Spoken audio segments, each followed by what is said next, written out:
so I am proud to be, along with a colleague of mine, the author of Assembly Bill 418, which would ban in the state of California 5 toxic substances that are used as additives in food. These substances are already banned in the European Union and in many other countries and jurisdictions around the world.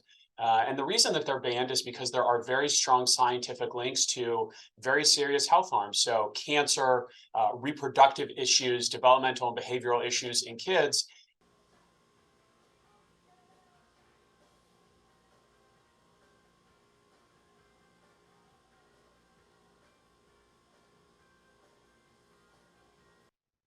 But this is not intended to and absolutely will not result in products coming off the shelves. I know there's been a lot of conversation out there that California is trying to ban Skittles or something like that. That's crazy. I love candy. I love Skittles. I love wild berry Skittles. We are not trying to ban candy.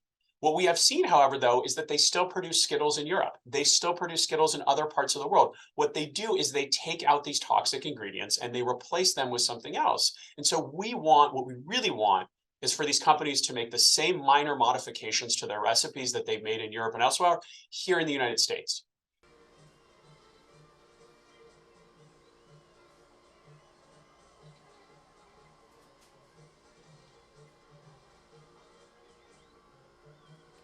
What I think is likely to happen if this law passes here in the state of California and is signed into law, the companies aren't going to have one recipe for California and a different recipe for Oklahoma. So one of the nice byproducts of this is that we'll protect kids all over the United States.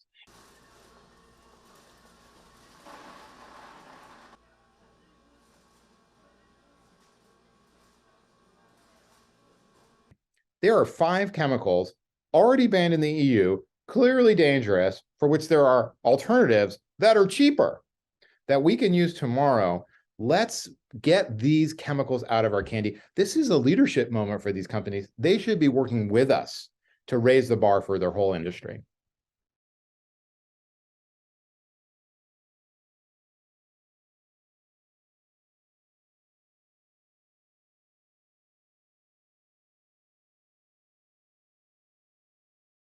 So in particular, Red 3, a color in everything from candy canes to conversation hearts, has been linked to cancer.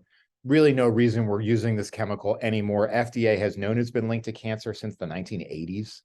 And it's just simply long past time for FDA, or if FDA fails to act, states like California, to just get it out of our food. There are plenty of other alternatives that can make candy look delicious to our kids without increasing their risk of getting cancer.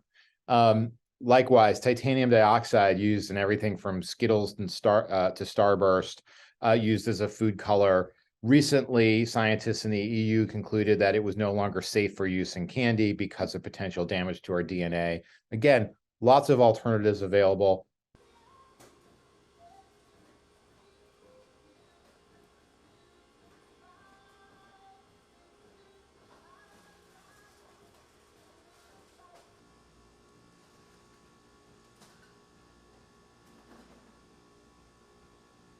It's every parent should be outraged that it's up to them to shop around this problem, to read labels and say, oh gosh, there's Red 3 or titanium dioxide on this candy cane or conversation heart. They should be outraged that that's the solution that they have. That the government, the federal government, doesn't have their back. And certainly the candy industry doesn't have their back.